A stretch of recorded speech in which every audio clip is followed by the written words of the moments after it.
You wanted the best. You've got the best podcast, the hottest podcast in the world.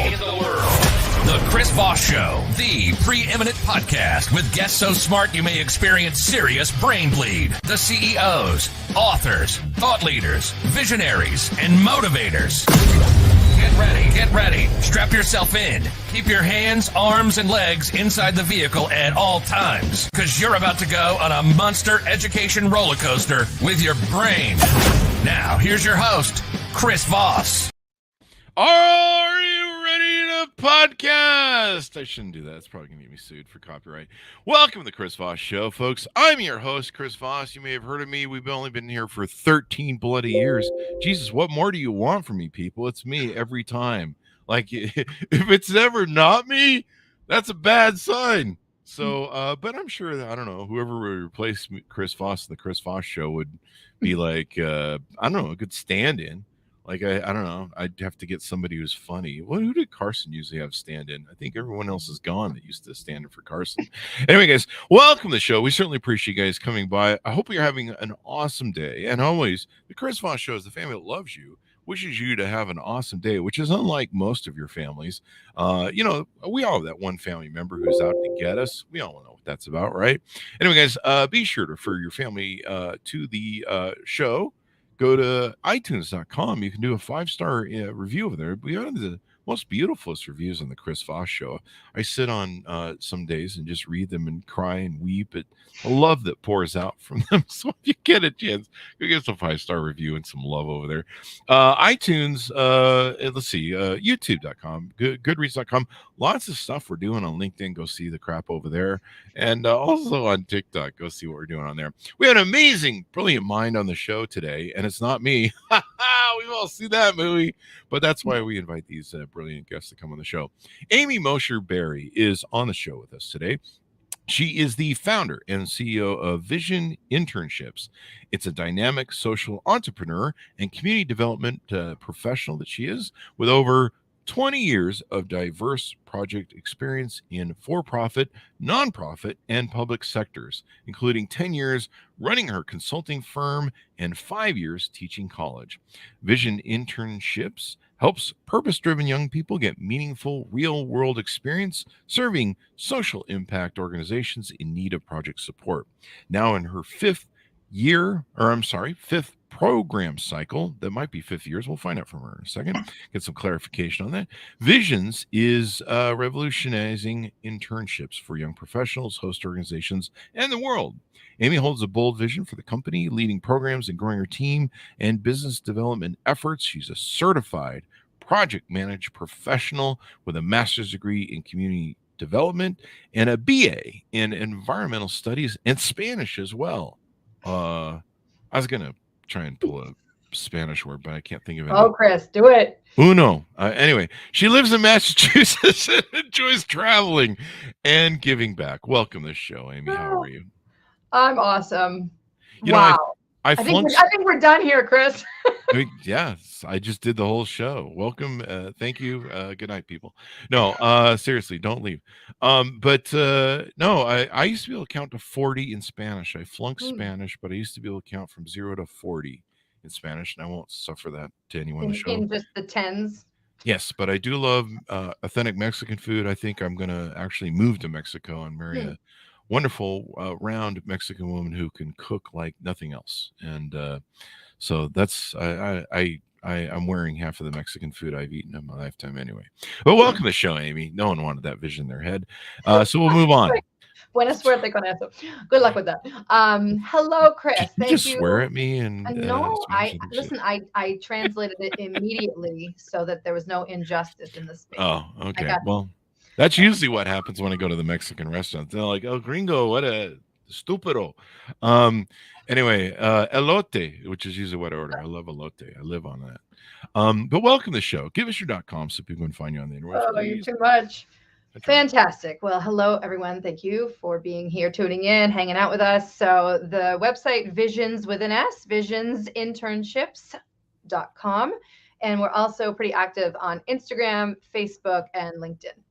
There you go. And just to clarify, because I kind of made up some stuff in your bio, now in their 5th year. I said it's a 5th program cycle. Am I off there on the year? Yes, we're leaving our listeners on the edge of their seat because I'm sure they care, right? How long my program cycle is. But Well, sometimes I live a little bit in people's bios and end up adding stuff to them and then mischaracterizing. So it's all good. We don't want to do that on the show. We do even mischaracterization that I'm a nice guy. And No worries. So just quickly on, in case people are wondering, the program cycle, it is a 12-week structured career and leadership training for the 20-somethings that are looking for that meaningful real-world experience, and we get them connected with social impact organizations that need project support. So it's about a 3-month stretch, and we run our program, which is called VIP, Visions Internships Program, where everybody feels like a VIP, Chris. And we run that 3 times a year, spring, summer, and fall. And that does overlap with the typical college semester, although you do not need to be in college or even hold a college degree to be in my program. Oh, really? Maybe I should refer my nephew. He's not going to college. He needs as much help as he can get. But so you don't have to be in college to do it. What motivated you to create this company, and how long ago did you create it? So we started running programs December of 2020. So right at that fun height of COVID, all things still very uncertain at that point. So that's when we launched, and we've been running these 12-week programs since. I've been doing a lot of similar work many years leading up to this. And I'll say more recently, when I was serving as a college professor, I was working at a larger public university here in Massachusetts for 5 years. And during that same time, a smaller private college in Massachusetts. And this was before COVID, Chris. And I had the pleasure of teaching over 650 young people in 5 years before COVID. And even still, they were just really stressed out, pretty anxious about what they were doing with their lives. They weren't really sure what they were doing with their degree. They were kind of freaking out, seeing graduation on the horizon and realizing they hadn't yet gotten the real world experience. They didn't really know many people in the field. They hadn't done even like a job shadow or informational interviewing. And so a lot of these elements I brought into the classroom, but there came a point where I was like, you know what, as a social entrepreneur, I got to solve this bigger problem. So I did piece out of both of my jobs at the time. And I went, full steam ahead with my internship services company. It was spring of 2019. So you realize this is still before COVID. But in terms of what had me make that bold move, I would say is that the young people were, so talented and motivated, really wanted to make a difference, do something great with their lives, but they just kept thinking they would get the experience, but especially if it wasn't required, which many programs do not require it, because of course they would need to staff that and be, really, accountable to that. And, not everybody can go to Northeastern where they have that co-op model. And I'm like, gosh, does everybody have to go to Northeastern? That happens to be here in Massachusetts. If viewers are like, where the heck is that? But they have a really great co-op model. And, I'm like, why not extrapolate what works and make that accessible to more young people? And of course, when COVID hit, so many young people were even in a worse position because they really, hadn't yet gotten the real world experience, and their career trajectories it was really like upended, as you well know. You don't need me to go into how COVID has impacted young people, but it really is important to reflect on, which is a big reason. No, I don't require young people to hold a college degree or actually be in college. I would say that about 80% of the people that have come through either do hold a college degree or are in college, but we do have a healthy number of young people that are trying to figure it out, and they may even be in their mid and even late 20s. So Chris, we realize this is really unusual for most internship programs, so to speak, is that we're actually serving young people up to the age of 29, and they are in all different ages and stages, and we just want them to know that they're not alone and they're not as off track or behind as they may feel. There you go. Do you ever take anybody in their 50s who's interning? Like, you ever do that? Asking for a friend? Asking for a friend. Tell the friend, feel free to DM me. Always good, LinkedIn or other means. So I like to say anything is possible in communication, Chris. It's when we go out of communication that we suffer. However you do, as you know, if anybody is out there listening, if you're in business, it becomes very, I'll say, healthier for the entrepreneur to focus on a target audience. So yes, we can have conversations, but in terms of those who would participate in VIP specifically, those would be young people in their 20s. And they're not just any young people, they are purpose-driven and a little self-motivation. So I've done a lot of programs in my day where I'm out there, recruiting the people and really trying to get them inspired and engaged. And this is really a program that is for young people that are already coming with some ambition, which is like many young people today. So they're motivated to make a difference, but they're really seeking that meaningful work and mentorship as well. So what is for those who maybe young people who don't know what an internship was? It took me a long time to kind of figure it out because I didn't really pay much attention. What is an internship, and why is it a better thing to go after internships as opposed to just trying to get a degree and see who hires you out of college? Yeah, no, that's great. So, and just in terms of like formal definitions in the United States, our labor department, so our Department of Labor is probably a good place. There's something called the Fair Labor Standards Act, which defines, I think most recently it was defined in 2018. But one of the big things to define an internship is that it is a real world training. So it's an experience that's seen more so typically as an extension of formal education. So there does need to be a 51% benefit to the young person, or the intern will say, participating in the experience. And that's something that a lot of times employers don't necessarily know that.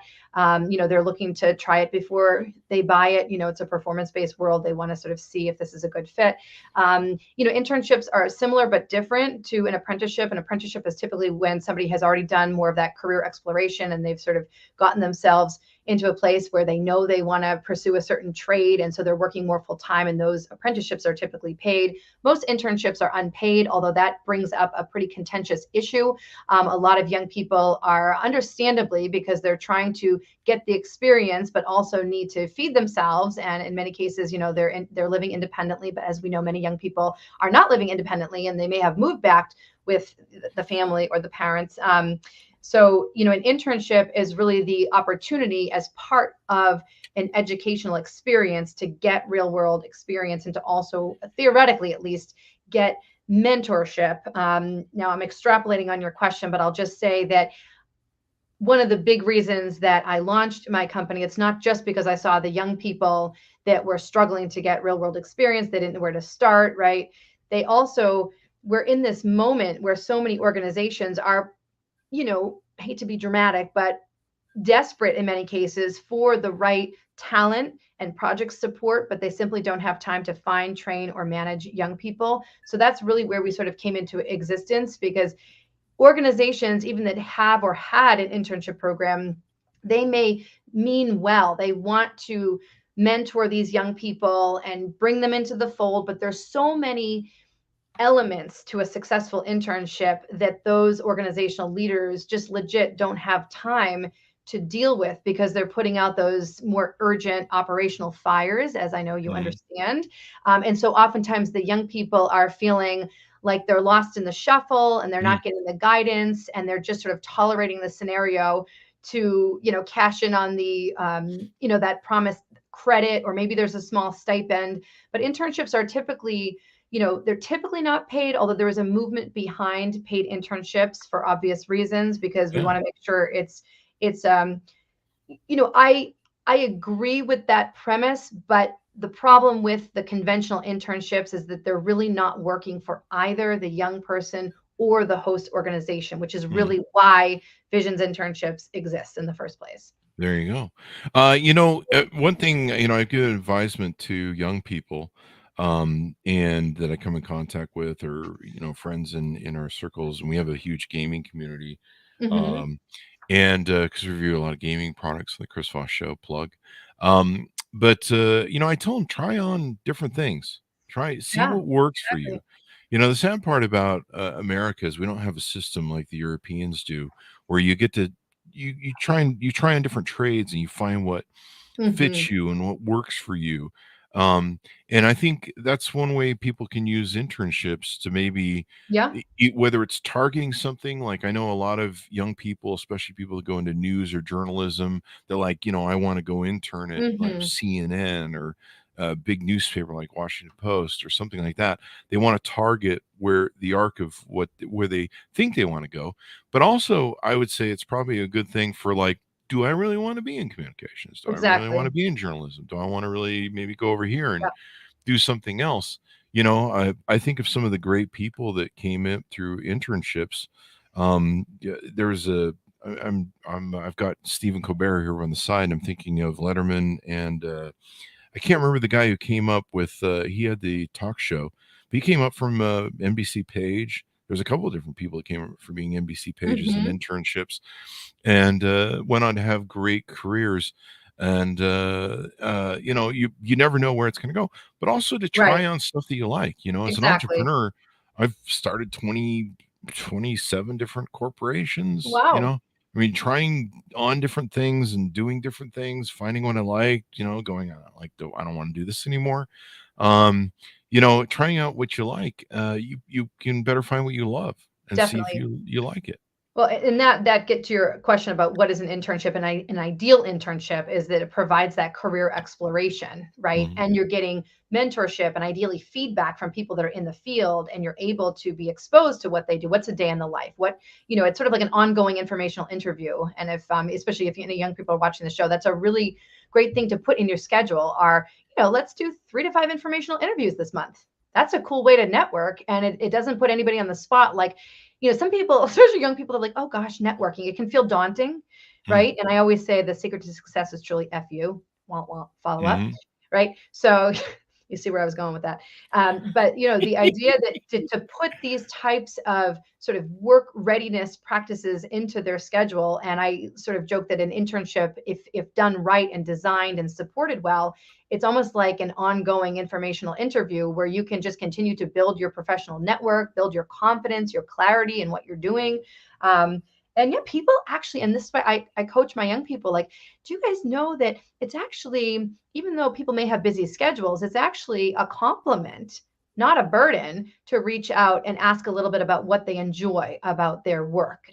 You Mhm. know, and it kind of spices up the workday for the average person that's been doing what they've been doing for a while to give back. And if they can't get back to you or do a Zoom or a coffee meetup, if people still do that today, Yeah. they'll plug it in when they can, especially if you're going through a warm contact, right? And so we do a lot of this sort of, real world, not just supporting the young people and getting projects done for clients, which is ultimately, that's a quantifiable metric that's important, right? That's really why we're in business, but we're also very much in business to be able to provide that often missing career and leadership training and that support. So our young people are learning money matters and financial literacy and personal branding and how to represent themselves and how to engage in career exploration and networking as they're getting projects done for clients. There you go. There you go. And I was just pulling up here Bob Iger. I remember reading his memoir recently, and I believe he started out as a intern. And, Mm-hmm. and if I recall rightly, I don't know if he was still at the intern stage or the lower level employment stage, but he was thinking about leaving and just abandoning, his interest in the thing. I think he was turned off by a bad boss or something. Mm-hmm. And, someone pulled him aside, a mentor, and said, "Hey, we want you to stick around and see where this goes." And that created a career path to That's becoming amazing. the CEO of Disney, and probably one of the Wow. best CEOs they ever had. Wow. And a great leader. And so you just never know. And like you say, the networking thing is really important because you For will sure. meet people, especially if you work hard. You'll meet people that will help you in your career. And if they see, Definitely. I was helped by leaders in my time. There was when I worked with a company with Cincinnati Bell, eventually bought out as a kid. I was elevated over 4 or 5 levels of management that had been there for years and Mm-hmm. put in the top 3 position in the facility because the manager saw something in me. And he Mm-hmm. goes, you have leadership talent and a skill. Pissed off a lot of people, but people, you just never know where that's going to come out That's of. right. And clearly you were able to develop that rapport, that trust and human connection where people wanted to be around you, or at least the key decision makers wanted more of you, not less of you. I always Yeah. coach my young people, you might want to pause and just sort of gauge the scenario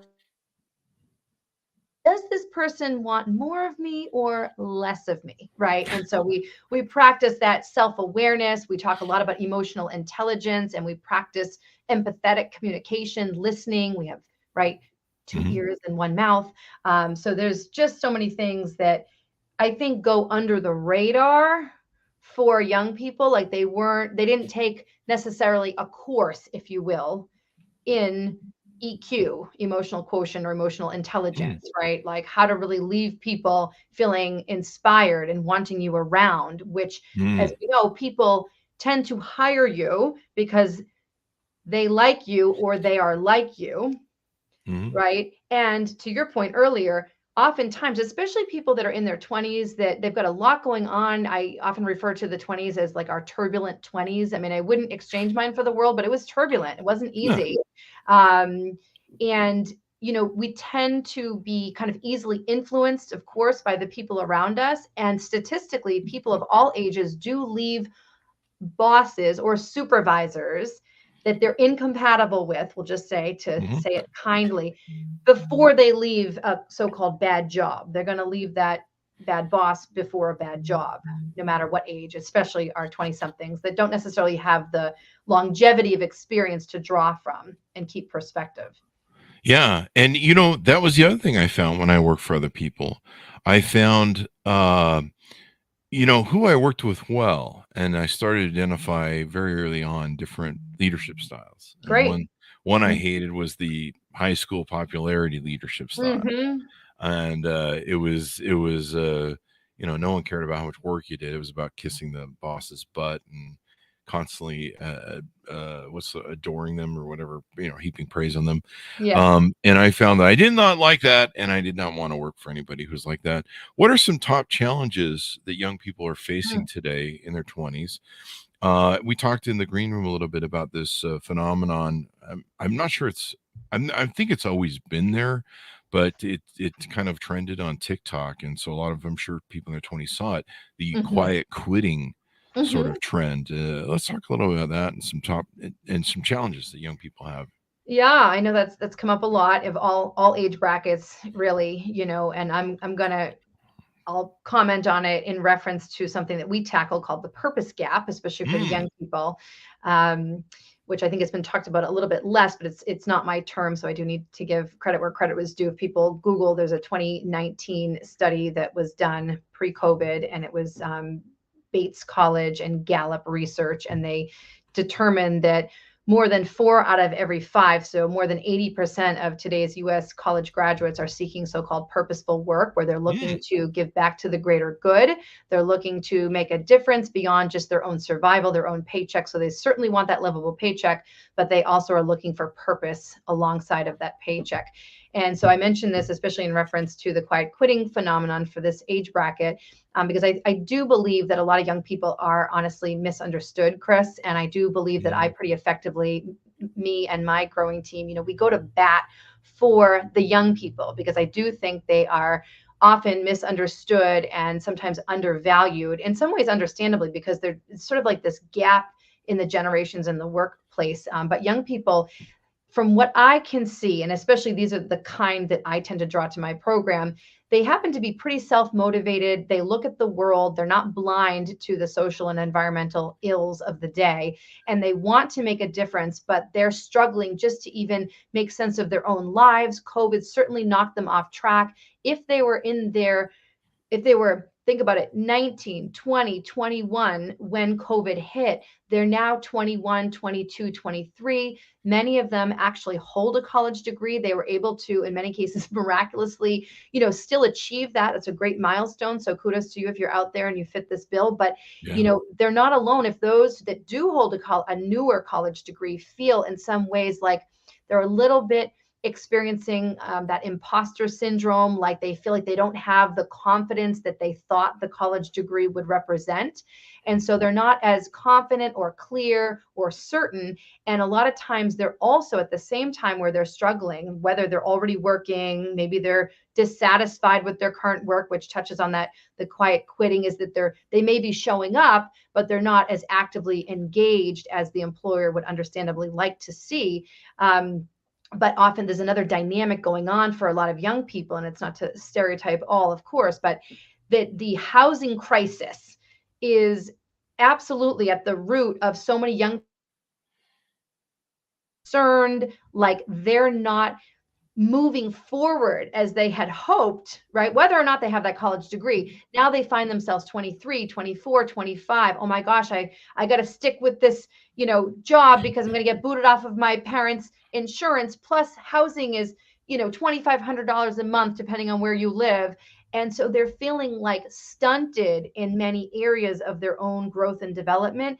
And oftentimes, especially Chris, if they're in transition, and they haven't yet gotten that viable income that they had planned or the parents had planned, now you've got this friction under the same roof where you have young people financially dependent on their parents, right? Not because the young person isn't in any way motivated or don't want to move out or move on. They're just facing, especially the housing crisis, fallout, right? And so they don't have the ability right now, at least, to move on and be as independent as they would like. And the parents are like both upset, but wanting to make sure they're okay. And it's causing a lot of turbulence in the family as well, which causes a whole other series of, issues around mental health and depression and isolation.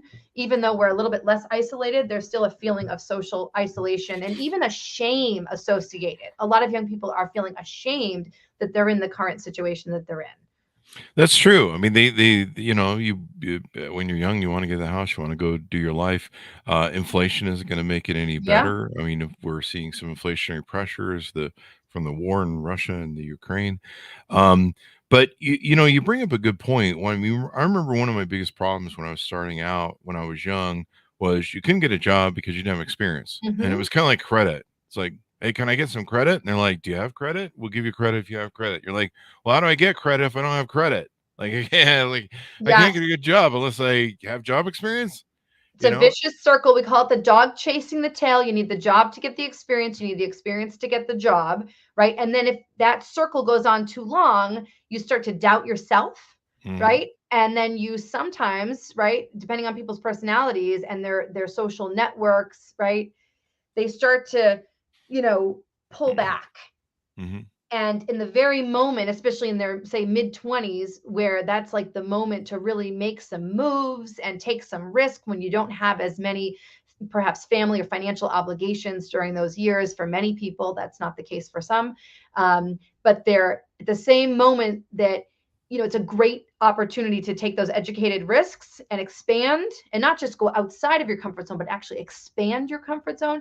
They're also pulling back because they don't have the basic elements of their life yet intact, and so they're doubting themselves, not to mention trying to pay off college debt. In many cases, they left college, still have to pay off the college debt, and feel even farther off track. I would think that there's a bit of shame, and there's a bit of probably, I mean, whether you realize it or not, if you're doing quiet quitting, it's a really bad choice to make. And you're probably doing it because you haven't found something you like or something you love doing. Something that you, like you mentioned, that purpose gap that fills that thing that makes you go, hey, I enjoy doing this. Maybe I'm not paid what I think I should be paid, or maybe I need to work my way up. But I care about this. This is something that I enjoy. And finding something you love makes all the difference in the morning. When you get up and, you don't feel like something today, or you don't, you're like, man, I got to go to work again. It makes all the difference when you love something you do. Definitely. I love going to the podcast every day, and I talk about this. I kind of fried out on our podcast after 10 years of just interviewing CEOs of tech companies and talking about tech and Google and all the Silicon Valley stuff. And I mean, there's a place for that, but I just cared so much about the world and different things that were in it, and all facets of education and authors. And I'm like, I'd really rather talk about some of this, sometimes politics, just things that were really making a difference in the world that I cared about. And and we opened the aperture of the show in the start of 2020 when COVID hit. and I fall in love with my show for the first time No. in 10 years. And I've never done many companies. If you read my book, I've always been an investor. And so I've never really done companies that I loved. I liked them. I liked the money I made from them. I like the return Mhm. on their ROI. I like being the CEO. I like being the guy, but I never really loved any of them. Like people would come to me and go, "It's great that you love what you do." And I'm like, I don't really love any of these companies and I hate them Mm. actually secretly. And so there's a loathing or self-loathing I imagine you get if you're quiet quitting. And I Mhm. think internships are a great way to find something you like, test drive some things in life, see what Definitely. you like. There's so many people that they go into college and they're like, hey, when I come out, I'm going to be a social worker. And there's nothing wrong with that. But find something you're passionate about because Mhm. when you wake up in the show, when I look at my show every day and I go, hey, what am I going to have on? I got a front row seat to the most brilliant minds. I get to ask Mm. questions.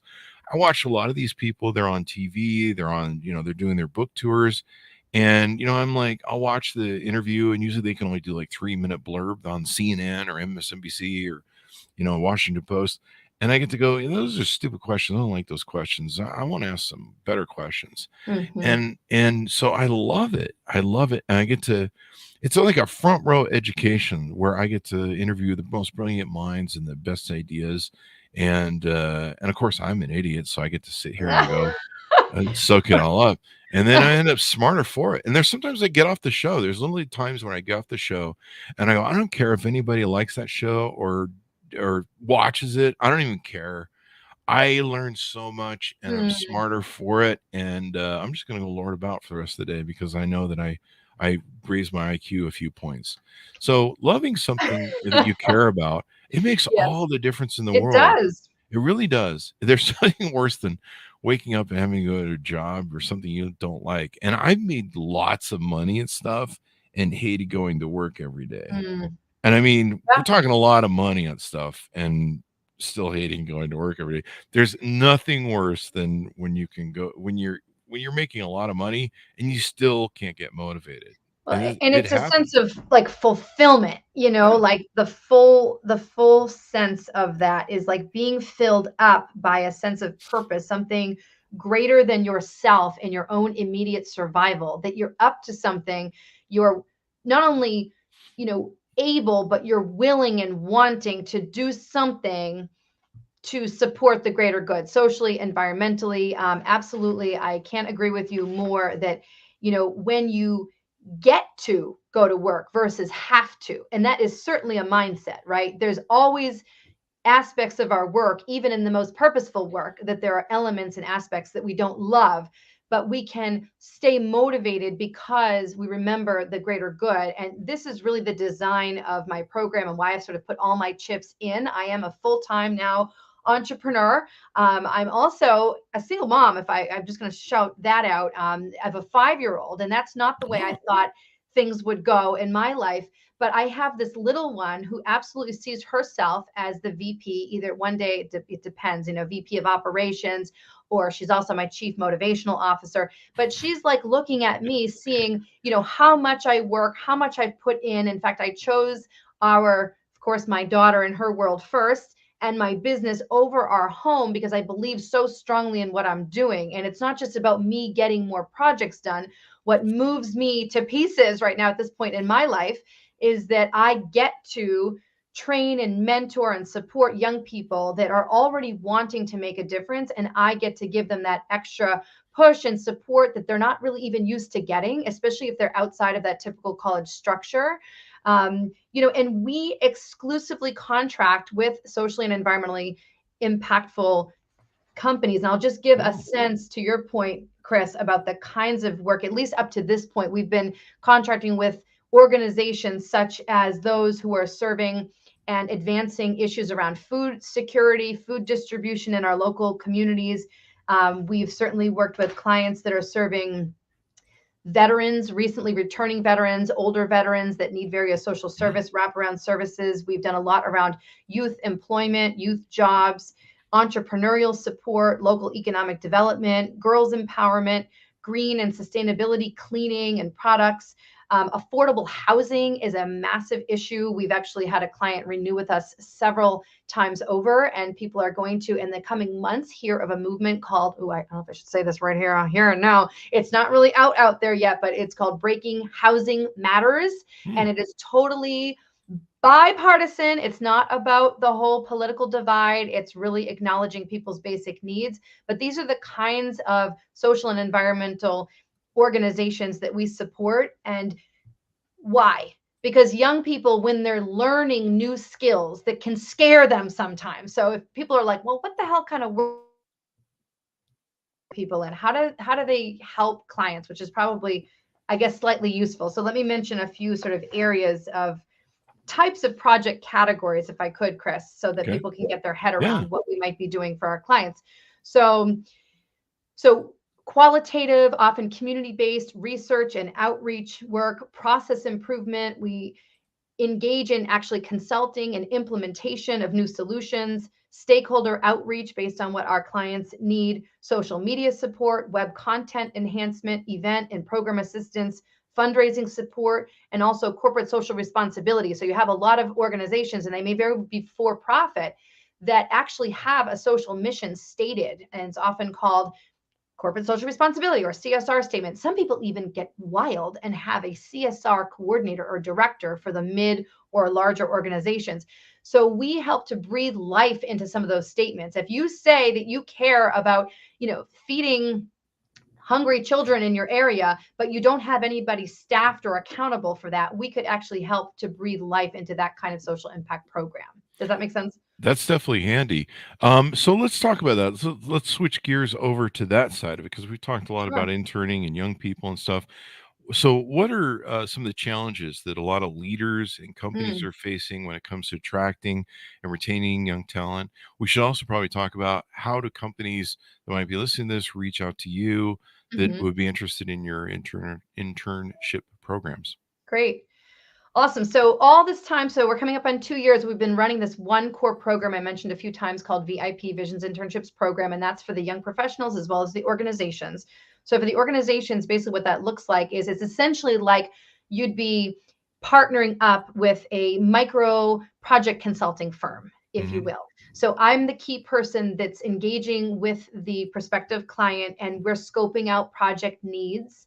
And they probably fall into some of those categories I mentioned. So, business operations and improvement, right? We talked about, some of the communications, marketing, event support, various things. And again, you could be for-profit, nonprofit, government, but you do need to be doing something that is legit, decent for people or planet. And I'm not out to be anybody's moral judge, but you know who you are, and you don't have to be a nonprofit to be in sort of our client base. So that's really important to know. So you would basically contract with us if you're an organization that's interested in developing a young talent pipeline. Maybe you've been thinking about starting or restarting an internship program as a talent pipeline strategy for your organization, but you just don't necessarily have the time, the staff to find, train, manage, and mentor these young people. So that's where we would come in, and you'd be essentially outsourcing your internship service needs. And I should say project needs, which is more interesting and relevant with all due respect to the young people.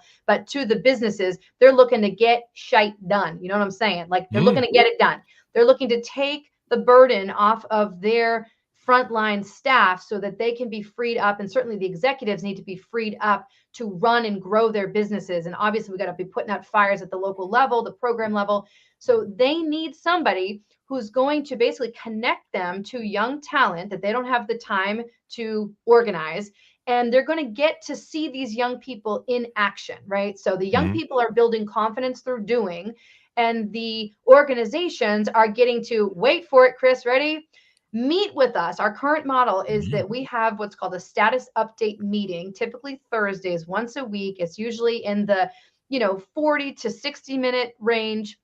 And they're promising, our clients are agreeing to meet with us, and they can vary out the staff based on what they need to do. But it's helpful to have one key point person meeting with us on a weekly basis. So we are providing updates. We're sharing our screen. This is all through Zoom. So we do virtual project management, basically. So imagine that. And we are getting together. We're showing them what we've done since the last meeting. We're getting their feedback. What could we do differently or better? What are the specific assignments? So we're actually getting those assignments into our project management. We're just keeping all of those weeds off of the shoulders of the executive that just wants to get projects done. They'd like to have a young talent pipeline, but they just want somebody else to sort of show them how to do it, get it done. And then, you know what? If a particular intern is particularly impressive, rock on. That's easier for them to then they know them, like them, trust them. They are showcasing what they've done. They added value. I'm always talking to the young people about what matters to employers. So obviously, if the young person is not delivering quantifiable value that positively impacts the bottom line, including of nonprofits, right? We're not bringing you on board. I'm talking as a new hire now, transitioning from intern to employee as a charity case, even for you nonprofit workers, right? You've got to still be able to showcase your value. And so we create that whole sort of scenario where it's easy for the young people to get the training and support from me and my team. And the organizations are like, yeah, just show me what you got. And at the end, we need the deliverables. And if you got people that be a good match, rock on. That's less people for our HR people. So that's basically our model.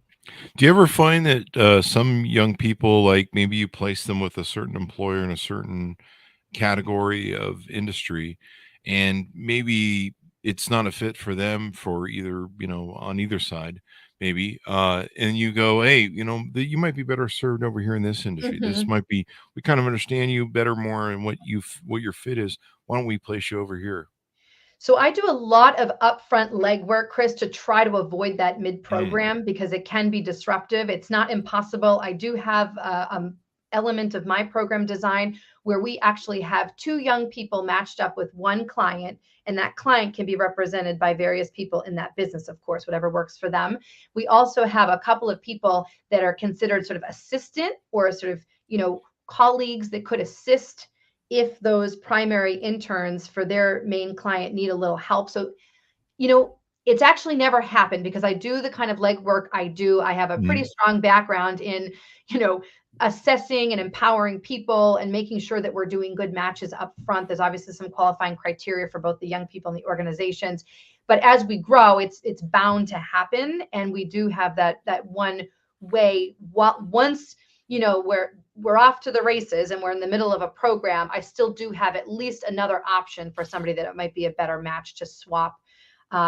We stay very focused on the transferable skill set as opposed to, oh, you know what? I decided I want to get involved in sustainability education versus affordable housing policy, right? So once we're at that point in the program, I'm more interested in the young person being able to organize themselves, to communicate professionally, verbally, in writing. Can they facilitate a client meeting? Can they set up, Zooms and scheduling? Can they deliver on tasks? So once we're mid-program, I'm really focusing on the young people being able to check stuff off and deliver value in increments. So at the end, we're literally doing a presentation of deliverables to our client, just like an actual consulting organization would.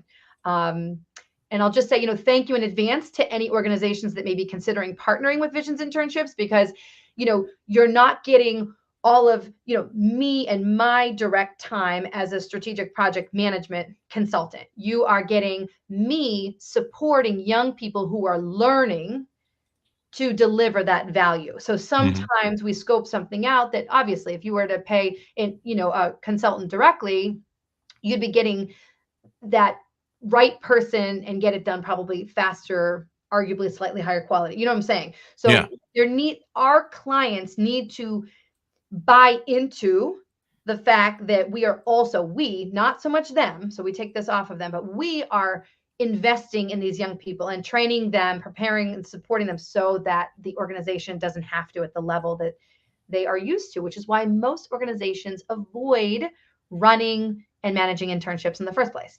There you go. So they have a ramp up and they're not just starting from ground zero. So that works out really well for them. What are you looking forward to in 2023? I can't believe we're at that point, but it is November right now, so. Oh my gosh. I cannot believe you're saying that either. Totally. Yeah. I'm Yeah. still getting used to it. We have authors coming on that are their books are in 2023. Some are still in the can, and I'm just like, oh my gosh, 2023. Wow. Okay. Yeah, it just feels like 2025 is so close to 2023. And I just felt like 2025, just a few years ago, felt like, some other time entirely that maybe, I don't know, would I be here? I guess I'm still here.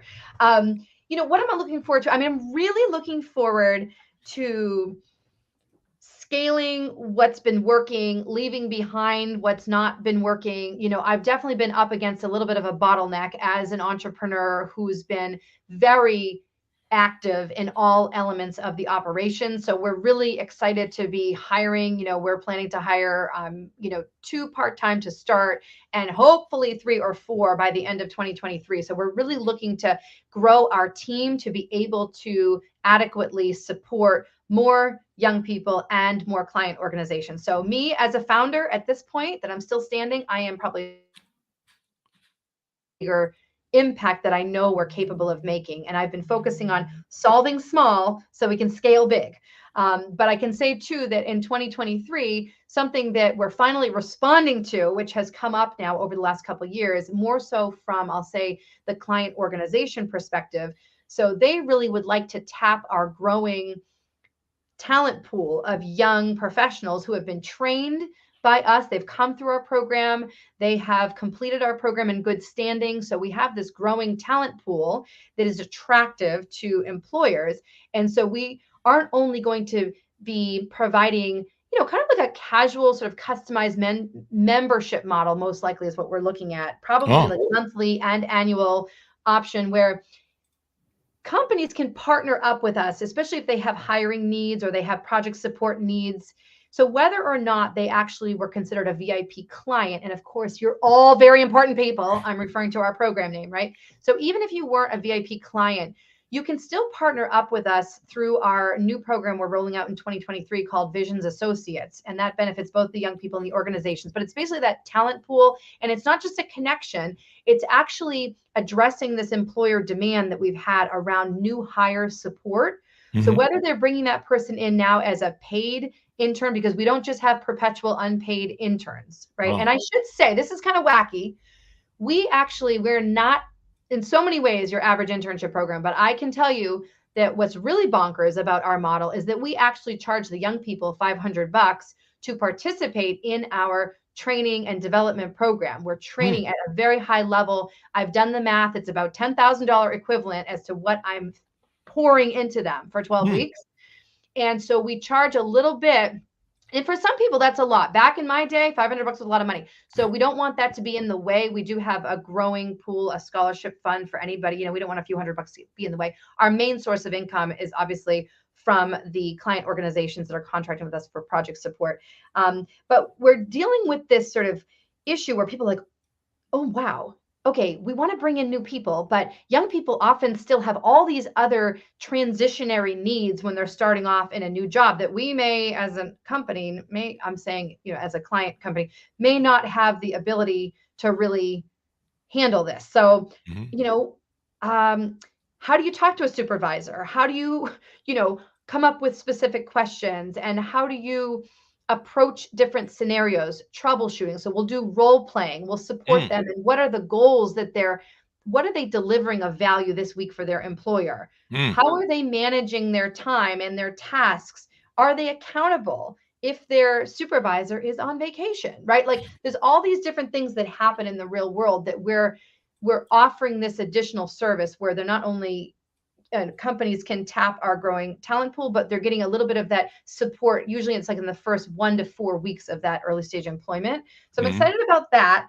And then the other offering, and again, this is really more for our business, our client organizations, is that in a very limited capacity right now, we are offering a real hyper customized B2B consulting and training service. So if you're looking to start or grow your internship program, or you're looking to basically, better serve either your current staff, directors that may be working with young people, including maybe even as teenagers, right? I just recently worked with a new client testing out this service here in Massachusetts, and I was able to do like a train the trainer session on supporting the directors to work even more effectively with their young interns coming in for their next round. So these are a couple of different services that I just see us growing, and I cannot wait to continue growing my team to make sure we can handle all of the fabulousness that needs to get done, Chris.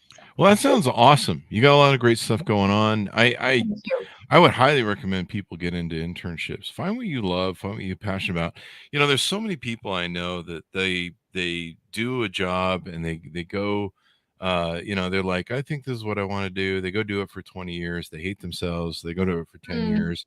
They wake up with that midlife crisis and they just go, I really don't like what I'm doing. I want to do something else. A lot of entrepreneurs start out that way. Totally. I can't imagine slaving away at a job for all those years and not having a passion about it, not liking what you do, not feeling like you're serving a higher purpose beyond just, collecting a paycheck and, connecting dots. So what's the best way for both sides of these people to get a hold of you, whether they're people who want to be interns or companies that want to hire your business to help them put together their programs? So they can certainly find us online. So our main website is visionsinternships.com. And if you are a young person, you can click on the blue button, which is a similar blue, little periwinkle-ish more so compared to Chris's blue, but you can click on the blue button if you are a young person in your 20s who's looking to, perhaps engage, even just reach out to me, right? If I can be a resource, if I can be helpful, I would love that. The green button on our website is for our organizations that are looking at perhaps engaging as a VIP client or also benefiting from the other services. And then I always love to invite people directly to please connect with me directly, Amy Mosher Berry, on LinkedIn. I find that's a really great way to just from one professional human to another to connect. I would love to really learn about who you are, a little bit about your work in the world. And, just if you have particular pain points, right? If you have particular project needs and we can maybe noodle that through, even if it's just through a direct message, sometimes that's late night for me. But LinkedIn, connect with me, throw me a note in the invitation. That's something I teach my young people is don't just, send the cold invites, but give a little context, say that, you may have seen me on the Chris Voss Show. We'll give Chris a shout out and give me some context as to how I might be able to support you. And, feel free to throw me your links and what you're doing. And if there's any way that I can naturally cross promote that, I'm always happy to do that as well. There you go. There you go. Well, it's been wonderful to have you on the show, Amy. We've learned a lot and given people a lot of great suggestions. Where can people find you on the interwebs, please?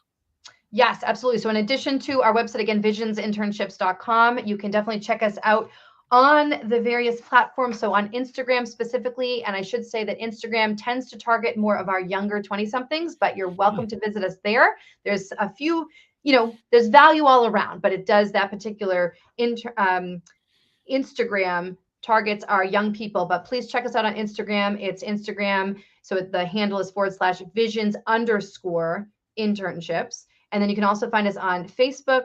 Our business page is just /visionsinternships, all one word. And likewise on LinkedIn, we're /visionsinternships. There you go. Gotta love the LinkedIn stuff. There's so much we have going on LinkedIn. That's such a great thing. I got to tell you, we're over Facebook at this point, although we have 5 or 6 groups over there, pages. But LinkedIn is just so great with what's going on. Twitter's kind of, who knows what's going on with that? Everyone's getting fired today, evidently, on Twitter. I know today's a big day in that arena, but I would agree, just on the LinkedIn, I think we have up to this point sort of underutilized LinkedIn, especially for the space that we're in with Visions Internships. And we are going to be doing a lot more on LinkedIn come 2023. So please connect with me and our company. It's such a great place. Well, thank you very much, Amy, for coming on. We really appreciate it. Absolutely, Chris. Thank you so much for your time and your interest. Thank you. And thanks to my audience for tuning in. Be sure to go to goodreads.com/Chris Voss, youtube.com/Chris Voss. See everything we're doing over on the Chris Voss Show on LinkedIn. Thanks for tuning in. Be good to each other. Stay safe. And we'll see you guys next time.